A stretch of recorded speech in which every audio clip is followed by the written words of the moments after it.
Today's devotion was entitled, Can Laws Do Anything?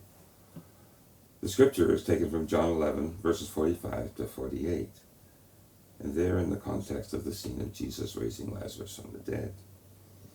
It reads, Therefore many of the Jews who had come to visit Mary and had seen what Jesus did believed in him.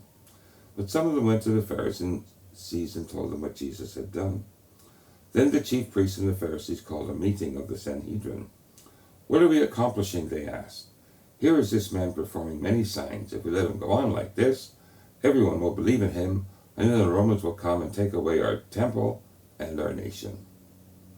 Some scientists today believe that the laws of nature caused everything to be created and that they predict everything that can occur. For example, they deny the possibility of Jesus' resurrection because it goes against what they call the laws of nature. The laws of nature say that dead people do not rise, so dead people cannot rise. However, the laws of nature are nothing more than the best efforts of scientists to state what tends to occur regularly in similar situations. And the laws of nature are quite good at predicting the way something should happen in the future. For example, the laws of nature tell us that if you step out of a flying airplane, all things being equal, you will begin a descent at a certain rate of acceleration that will only stop when you hit something that ends your fall. This is the predictive ability of the law of gravity. But if everything is not equal, and you are wearing a parachute when you step out of a flying airplane, you can introduce another factor into the situation that will prevent you from falling to your death. The laws of nature do not cause anything to happen. Laws of nature are descriptive, not creative. They are not a source of power or energy or intelligence. So don't let anyone fool you into believing that resurrections cannot or do not occur.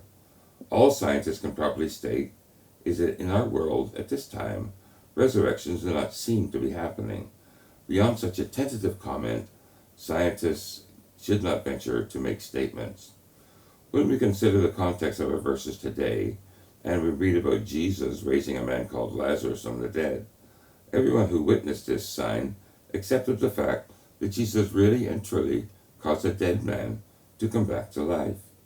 Even Jesus' worst enemies, who desired nothing more than to discredit Jesus, agreed that Jesus had raised a man from the dead.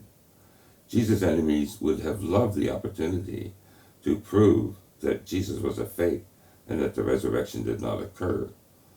However, the living proof of the resurrection, the man called Lazarus, was living within an hour's walk of them. Resurrections are extremely rare. We all agree with that statement. But when you introduce the factor of Jesus, suddenly things are different. Jesus is the intervening reality scientists do not recognize, but Christians do, and we have come to know he makes all the difference. Laws can do nothing. Jesus can do everything.